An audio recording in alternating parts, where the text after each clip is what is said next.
NatRev MD, the podcast all about medical billing. I am your host, Dr. Heather Signorelli. Join us as we break down the ins and outs of medical billing, discuss the latest trends, and also share insights to help your practice navigate healthcare finances. NatRev MD is a physician-owned, full-service medical billing and coding company. Check us out at natrevmd.com. That's natrevmd.com. Now on to the episode.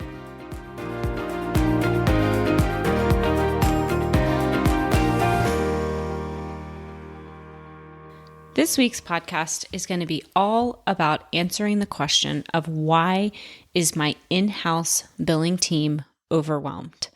We oftentimes get practices that are coming to us that have in-house billing teams and are needing help in assessing whether or not they are ready to make a switch to an outsourced vendor, or whether or not they just don't understand what's going on. Is their in-house team behind? What's going on, basically? And I've noticed some general themes about in-house billing teams when it is an opportunity for us to take over. And we're going to share a little bit about things you can watch out for to either help support your team if you're not ready to move to an outsourced billing team, or things that you can identify to say, you know what, these are key areas that are stressing my company and my business out, and it's time to find a new partner. It is really important to have an understanding, high level, of the billing process and make sure that your billing team is helping explain those metrics, is pulling those metrics for you, and is going over things that they are seeing. We recently took over a practice and their in-house team had over 400 rejections in the clearinghouse that were just sitting there. And so it's really important to understand that people can submit claims all day long, right? Like, that's the easy part. Most of us physicians, who are in small practices may have even done that in the past, right? You may have even submitted your own claims before. That's not the hard part. The hard part is following up on the claims. The hard part is understanding the EOBs, when to fight back, when to post the payment, how to post the payment. That can be challenging. How to review patient statements to make sure they're accurate before sending them out. How to answer patient questions when they come in. That's the hard part about medical billing. And then the other piece of it is really just having that communication between your billing team, in-house or otherwise, and either an office manager or the practice owner. You have to have that communication, and I cannot stress that enough. We ourselves, even if we are the best outsourced billing team in the world, cannot be successful without having the right individual who knows something in the office to help us, coordinate efforts, right? Because billing, as you guys have heard me say before, really starts the moment that patient calls for their first time to the practice, meaning new patient, they're calling, they're saying, hey, I want to join the practice. I'm looking for a physician. That's when the billing process starts. And that's obviously not something typically our team is doing. So it's important to have that team interface with an office manager if they exist, interfacing with the physician to talk through coding things, if that's part of the service, and then obviously with the billing team. So all of these parts interact. Again, whether you have an in-house team or an outsourced team, those things are really, really important. So today we're going to talk about common challenges faced really by any billing team, but more specifically around in-house billing teams, because these things are going to be what cause an in-house billing team to not be successful and therefore cause issues with billing process and may lead you to be considering getting another look from an outside entity on what's going on so that you can continue to improve. So today we're going to talk about 3 different areas that you'll want to think about when it comes to managing your in-house billing team. And we'll go through those one by one and with some tips around what to do or when to know, okay, it's time to switch. It's time to make that change. So first comes first is really just about the billing process in general. And the first thing is going to be claims entry volume. So you really want to make sure that you have the right number of billing staff to manage the volume of claims that need to be processed. And they really need to be able to have the time committed to being able to do the entire full billing process. So where I'll see offices struggles, they say have one person or 1.5 people for a large enough office that if AR, accounts receivable, and the process around managing those gets burdensome, right? Because you've got lots of issues from accounts receivable building up, and it could be eligibility, it could be denials, it could be coding, whatever the reason is. But then they're not being able to keep up with the claims entry volume, or vice versa, right? They're just shooting out claims, but they don't have the time and the bandwidth to deal with the denials and the accounts receivable that's piling up. That's a very, very common thing, right? They're just shooting out, claim volume. They're getting maybe stuck in other issues that are going on in the front office or the office in general, right? Because they're in-house. And so they're not paying enough attention to the denials and the accounts receivable that then starts to pile up. So you'll see money comes in, right? You think, okay, yeah, my bank account looks good because the simple claims are coming in. The thing is you're probably missing about 20% if you're not dealing with the denials or accounts receivable, at least those really challenging ones. You may be missing more than that, maybe 30%. The recent practice that I just shared with the 400 rejections, they increased their revenue 33% in the first 45 days. And really it was just dealing with rejections and denials. So you really want to make sure that the billing team is being managed and that they are dealing with the claims volume, they're dealing with the denials, they're dealing with the accounts receivable that could be piling up. They also really want to make sure that you are having somebody high level, whether that's an office manager or a billing manager, that's understanding the common reasons for denials or the common themes that are going on with the accounts receivable. And why this is important is because if you are just, so say you've got an eligibility issue, which is probably one of the most common issues we see when we take over a practice that does have a lot of AR, is there's parts of their billing process that aren't handled appropriately. Eligibility tends to be like a really, common thing. And so eligibility issues cause all of these denials and the accounts receivables piling up. The billing team gets overwhelmed. And then you've got this downward spiral in terms of revenue. And so somebody high level has to be looking at the common reasons so that then they can fix those issues. So for example, if you've got a lot of denials for eligibility, then you're meeting with the front office and saying, okay, we've got to get this process in check. Here's what you should be doing. Here's how to do it. And while we don't typically manage the eligibility process ourselves, we do very frequently are working with the front office to say, hey, you got to check the portals, or you got to, check those eligibility verifications, a couple days ahead of time and make sure that you're resolving them, right? It's easy to push a button in a software and say, okay, yeah, they're eligibility verified. Where the rubber meets the road is when you actually see the eligibility failures and you go after those and you fix those. And so someone has to be overseeing those billing teams. And that's what, for us, we have both managers as well as a new director of operations who helps oversee those things so that then they can coordinate with the practice and help address some of those issues, or coordinate with the billing teams, right? We're still managing people just like you guys are, and we have to manage the people. And so if the in-house billing teams are under your management, you have to manage the people. And that does need to be an active role. It can't be passive.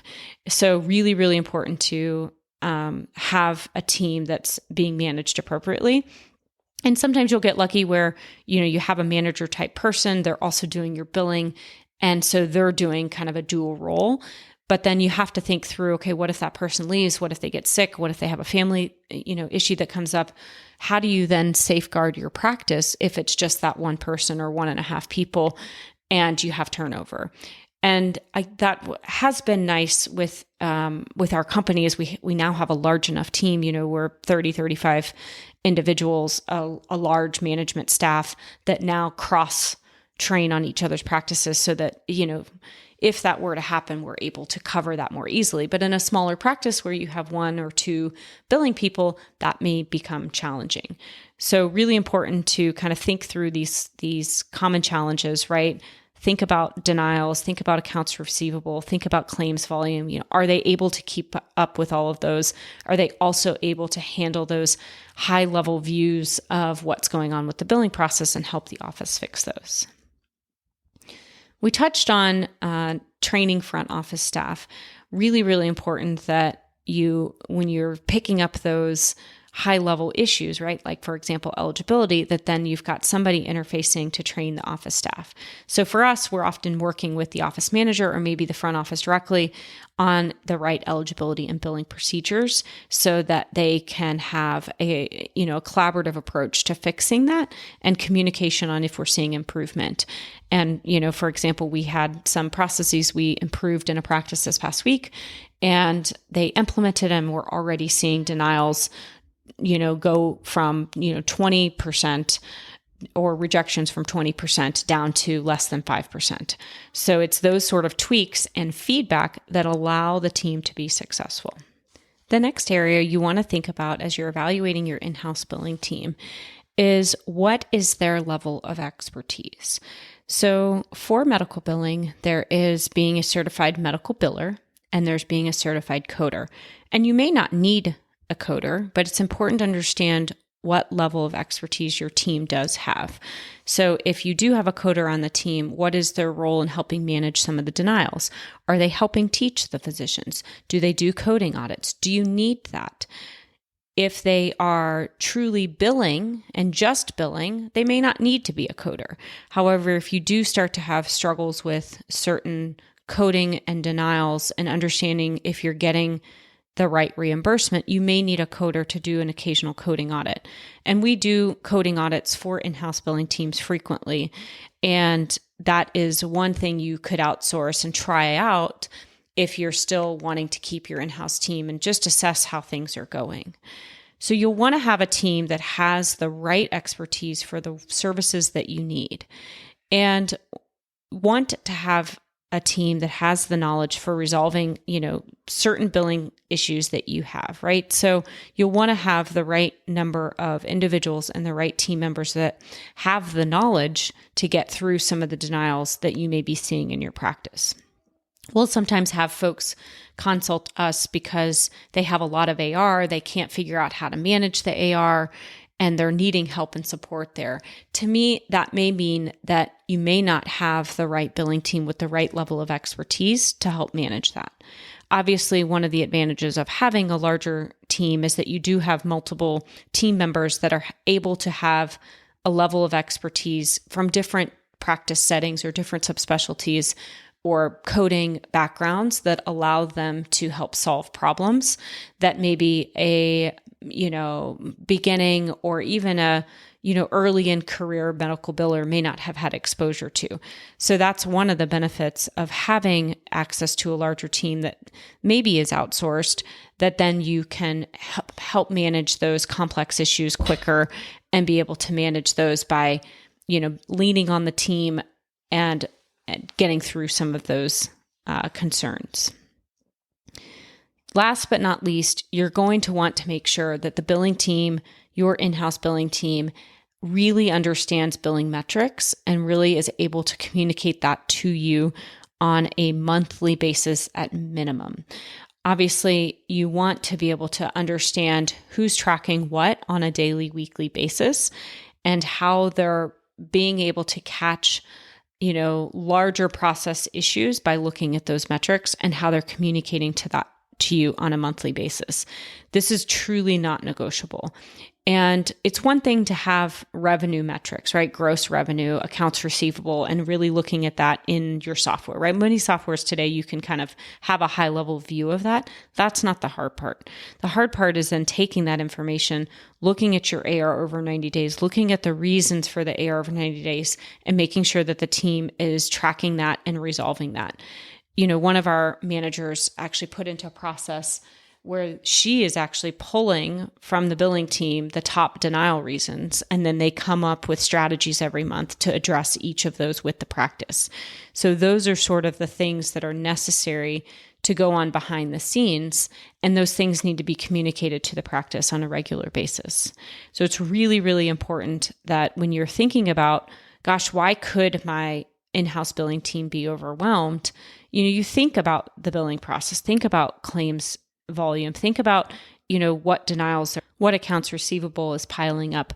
All of that stuff is going to be really important for you to have the billing team understand, pay attention to, so that they can look at productivity, so that they can look at high-level issues and solve those. The next was really understanding the front office staff and what training they need and what processes they play a part in to make sure that your billing team, the in-house billing team, or your outsourced team are really making sure that those things are done well and that there's a collaborative approach between those teams. And last is really that diverse expertise, right? Having a team of individuals that is large enough or with the right background and subspecialty to be able to solve problems and be able to quickly identify larger complex issues, get those resolved, maybe, phone a friend, make sure that we're all, getting to resolution and not just getting overwhelmed and saying, okay, I'll just move back to claims entry because that's the easy part, right? You can't miss that, viewpoint of solving complex issues within the billing process. Obviously, it's really important for you as the physician owner or practice owner or office manager to assess whether or not your billing team is overwhelmed, whether or not they're being able to keep up with the metrics, whether or not they're communicating and have the right expertise. So really important for you to understand kind of some of these key things to watch out for so that you can help identify if your billing team's overwhelmed, identify if you need to be making a change. Obviously, continue to meet with your billers, continue to ask the right questions, continue to identify the metrics you should be watching, and hopefully this will help you and your team be more successful. As always, if you have any questions or would like to reach out for us to take a look at your metrics, head on over to our website at natrevmd.com. You can look at some testimonials as well as do a free online practice analysis, answer a few quick questions, or set up a time with our team. Have a great rest of your weekend.